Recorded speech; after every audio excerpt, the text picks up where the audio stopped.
ಇಸ್ರೇಲ್ನ ವಾಯು ಪ್ರದೇಶವನ್ನ ಬಂದ್ ಮಾಡಲಾಗಿದೆ. ಯಾಕಂದ್ರೆ ಈಗ ಅವ್ರು ಇನ್ನೂ ಅಗ್ರೆಸಿವ್ ಆಗಿ ದಾಳಿಗಳನ್ನು ಮಾಡಬಹುದು ಅನ್ನೋ ಆತಂಕದ ಬೆನ್ನಲ್ಲೇ ಬರೀ ಇರಾನ್ ಮಾತ್ರ ದಾಳಿ ಮಾಡುವಂತಹ ಚಾಲೆಂಜ್ ಅಲ್ಲ ಇರೋದು ಇಸ್ರೇಲ್ಗೆ.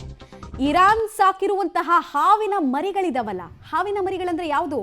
ಹಿಜ್ಬುಲ್ಲಾ, ಆಮೇಲೆ ಹೌತಿ ಉಗ್ರರು, ಅವರೆಲ್ಲರೂ ಕೂಡ ಆಕ್ಟಿವೇಟ್ ಆಗೋ ಸಾಧ್ಯತೆ ಇದೆ. ಅವ್ರು ಹೇಗಿದ್ರು ಪ್ರತಿದಿನ ಇಸ್ರೇಲ್ ವಿರುದ್ಧ ವಿಷಕಾರದೆ ಅವ್ರ ಕೆಲಸ. ಅವ್ರನ್ನ ಸಾಕಿದಾರಲ್ಲ, ತಮ್ಮ ಬಾಸ್ಗೆ ನಿಯತ್ತಾಗಿರ್ಬೇಕಲ್ವ. ಹೀಗಾಗಿ ಅವ್ರ ಕಡೆಯಿಂದ ಕೂಡ ಅಟ್ಯಾಕ್ಗಳು ಆಗಬಹುದು ಅನ್ನೋ ಆತಂಕ ಇಸ್ರೇಲ್ಗೆ.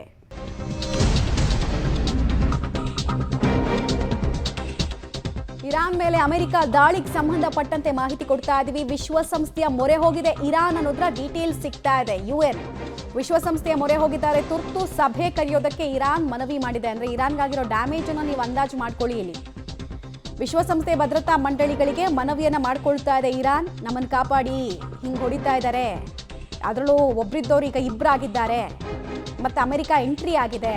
ಈಗ ಅದು ಇಸ್ರೇಲ್ ವರ್ಸಸ್ ಇರಾನ್ ವಾರ್ ಆಗಿ ಉಳಿದಿಲ್ಲ, ಅಮೆರಿಕ ವರ್ಸಸ್ ಇರಾನ್ ವಾರ್ ಆಗಿ ಬದಲಾಗಿ ಹೋಗಿದೆ. ಇದೇ ಪರಿಸ್ಥಿತಿ ಹಿಂಗೆ ಬಿಟ್ರೆ ಕುಟ್ಟಿ ಪುಡಿ ಪುಡಿ ಮಾಡಿಬಿಡುತ್ತೆ ಅಮೆರಿಕ ನಮ್ಮನ್ನ ಅನ್ನೋ ಭಯ ಇರಾನ್ನ ಕಾಡ್ತಾ ಇದೆ. ಈ ಕಾರಣಕ್ಕೆ ಸಹಾಯದ ಮೊರೆ ಹೋಗಿದೆ. ಈ ಹಂತದಲ್ಲಿ ವಿಶ್ವಸಂಸ್ಥೆ ಇಂಟರ್ಫಿಯರ್ ಆಗುತ್ತಾ ಅನ್ನೋದು ಪ್ರಶ್ನೆ. ಯಾಕಂದ್ರೆ ವಿಶ್ವಸಂಸ್ಥೆಯಲ್ಲಿ ಖಾಯಂ ಭದ್ರತಾ ಸದಸ್ಯತ್ವ ಹೊಂದಿರುವಂತಹ ದೇಶಗಳಲ್ಲಿ ಅಮೆರಿಕ ಕೂಡ ಒಂದು. ಸೊ ಅಮೆರಿಕಕ್ಕೆ ಕಿವಿ ಹಿಂಡೋ ಪರಿಸ್ಥಿತಿಯಲ್ಲಿ UN ಇದೆಯಾ ಅಂತ ಕೇಳಿದ್ರೆ ಅಲ್ಲಾಗೇನ್ ಪ್ರಶ್ನೆ ಮುಂದುವರಿಯುತ್ತೆ, ಉತ್ತರ ಇಲ್ಲ ಅದಕ್ಕೆ ಈ ಸ್ಥಿತಿಯಲ್ಲಂತ. ಯಾಕಂದ್ರೆ ಪುಟ್ಟ ಪುಟ್ಟ ರಾಷ್ಟ್ರಗಳೇ ವಿಶ್ವಸಂಸ್ಥೆನ ಈಗ ಸೀರಿಯಸ್ ಆಗಿ ತಗೊಳ್ಳಲ್ಲ. ಈಗ ಒಂದು 10 ವರ್ಷದ ಹಿಂದೆ ವಿಶ್ವಸಂಸ್ಥೆ ಹೇಳಿದ್ದನ್ನು ಆ ಗಡಿ ದಾಟ್ತಾ ಇರಲಿಲ್ಲ ಯಾರನ್ನು. ಬಟ್ ಈ 10 ವರ್ಷದಲ್ಲಿ ವಿಶ್ವಸಂಸ್ಥೆಯ ಪ್ರಭಾವ ಕಡಿಮೆ ಆಗಿದೆ. ಡೀಟೇಲ್ಸ್ ಕೊಡ್ತಾರೆ ಪ್ರಕಾಶ್. ಕಳೆದ 10 ವರ್ಷಗಳಲ್ಲಿ ವಿಶ್ವಸಂಸ್ಥೆಯ ಪ್ರಭಾವ ಜಾಗತಿಕವಾಗಿ ಎಲ್ಲರ ಮೇಲೂ ಕೂಡ ಕಡಿಮೆ ಆಗ್ತಾ ಇದೆ. ಕಾರಣ ಕೆಲ ವಿಚಾರಗಳಲ್ಲಿ ಅವ್ರು ತುಂಬ ಬಯಾಸಿಸ್ಟ್ ಆಗಿರ್ತಾರೆ. ಒಬ್ರು ಪರವಾಗಿ ನಿಂತ್ಕೊಳ್ತಾರೆ, ಇನ್ನೊಬ್ಬರನ್ನ ಹಾಗೆ ಕೈ ಬಿಟ್ಬಿಡ್ತಾರೆ ಅಂತ. ಅಫ್ಘಾನಿಸ್ತಾನದಲ್ಲಿ ಆದಂತಹ ಅರಾಜಕತೆ ಟೈಮ್ನಲ್ಲಿ ನಾವು ನೋಡಿದ್ವಿ, ವಿಶ್ವಸಂಸ್ಥೆ ಏನೂ ಮಾಡ್ಕೊಳಕ್ಕಾಗಿರ್ಲಿಲ್ಲ. ಈಗ ಇರಾನ್ ಕೇಳ್ತಾ ಇದೆ ವಿಶ್ವಸಂಸ್ಥೆ ಇಂಟರ್ಫರೆನ್ಸ್ಗೆ. ಸೊ ಏನು ಮಾಡಬಹುದು ವಿಶ್ವಸಂಸ್ಥೆ, ಅವ್ರ ಪಾತ್ರ ಹೇಗಿರುತ್ತೆ, ಏನನ್ನು ಮಾಡಬೇಕು ಅಂತ?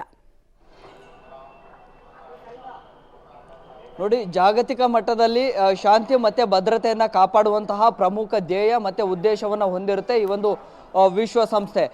ಈ ಹಿಂದಿನ ಜಾಗತಿಕ ಮಟ್ಟದಲ್ಲಿ ಆದಂತಹ ಒಂದಿಷ್ಟು ಘರ್ಷಣೆಗಳಂಥ ಸಂದರ್ಭದಲ್ಲಿ ಕೂಡ ಯಾವುದೇ ಒಂದು ನಿಲುವನ್ನು ತಾಳಿರಲಿಲ್ಲ ವಿಶ್ವಸಂಸ್ಥೆ. ಆದರೆ ಈ ಬಾರಿ ಇರಾನ್ ಮತ್ತು ಇಸ್ರೇಲ್ ಸಂಘರ್ಷದಲ್ಲಿ ಈಗ ಎರಡೂ ರಾಷ್ಟ್ರಗಳು ಕೂಡ ಶಾಂತಿ ಒಪ್ಪಂದದ ಮಾತುಕತೆಗೆ ಮುಂದಾಗಬೇಕು. ಜೊತೆಗೆ ಅಮೆರಿಕ ಏನು ದಾಳಿ ಮಾಡಿದೆ, ಸೊ ಇದು ಎಲ್ಲೋ ಒಂದು ರೀತಿಯಲ್ಲಿ ಆತಂಕಕ್ಕೆ ಅಥವಾ ಕಳವಳಕ್ಕೆ ಕಾರಣ ಆಗಿದೆ ಅನ್ನುವಂಥದ್ದನ್ನು ಕೂಡ ವಿಶ್ವಸಂಸ್ಥೆಯ ಪ್ರಧಾನ ಕಾರ್ಯದರ್ಶಿಗಳು ಕೂಡ ಬೆಳಿಗ್ಗೆ ಎಕ್ಸ್ ಖಾತೆಯಲ್ಲಿ ಹಂಚಿಕೊಂಡಿದ್ರು. ಈ ಮೂಲಕವಾಗಿ ಈ ಸಂಘರ್ಷ ಮತ್ತೆ ಉದ್ವಿಗ್ನದ ಪರಿಸ್ಥಿತಿಗೆ ಹೋಗಬಾರ್ದು ಅನ್ನುವಂಥ ಕಾರಣಕ್ಕಾಗಿ ಈಗಾಗಲೇ ಎರಡೂ ರಾಷ್ಟ್ರಗಳು ಜೊತೆಗೆ ಅಮೆರಿಕದ ಜೊತೆ ಕೂಡ ಈಗ ಮಾತನಾಡುವಂಥ ಸಾಧ್ಯತೆಗಳಿದ್ದಾವೆ. ಆದರೆ ವಿಶ್ವಸಂಸ್ಥೆ ಮಾತುಕತೆಗೆ ಆ ಮೂರೂ ರಾಷ್ಟ್ರಗಳು ಒಪ್ಕೊಳ್ತಾವ ಅನ್ನುವಂತಹ ಪ್ರಶ್ನೆ.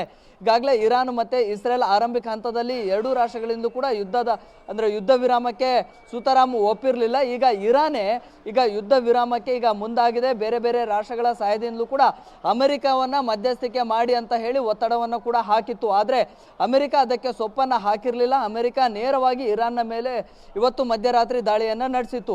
ಈಗ ವಿಶ್ವಸಂಸ್ಥೆಯ ಮೊರೆ ಹೋಗಿದೆ ಇರಾನ್. ಸೊ ಹೀಗಾಗಿ ಇರಾನ್ ರಾಷ್ಟ್ರ ವಿಶ್ವಸಂಸ್ಥೆಗೆ ಏನು ಒತ್ತಡವನ್ನು ಹಾಕ್ತಾ ಇದೆ, ಏನು ಮನವಿಯನ್ನ ಮಾಡ್ತಾ ಇದೆ, ಆ ಮನವಿಯನ್ನ ವಿಶ್ವಸಂಸ್ಥೆ ಎಷ್ಟು ಸೀರಿಯಸ್ ಆಗಿ ತೆಗೆದುಕೊಳ್ಳುತ್ತೆ, ವಿಶ್ವಸಂಸ್ಥೆಯಿಂದ ಅಮೆರಿಕೆಗೆ ಏನು ಸೂಚನೆಯನ್ನ ಕೊಡ್ತಾರೆ ಅನ್ನುವಂಥದ್ದನ್ನ ಕಾದು ನೋಡಬೇಕಾಗಿದೆ ಮಮತಾ. ರೈಟ್, ಧನ್ಯವಾದ ತಮ್ಮೆಲ್ಲ ಮಾಹಿತಿಗಾಗಿ ಪ್ರಕಾಶ್.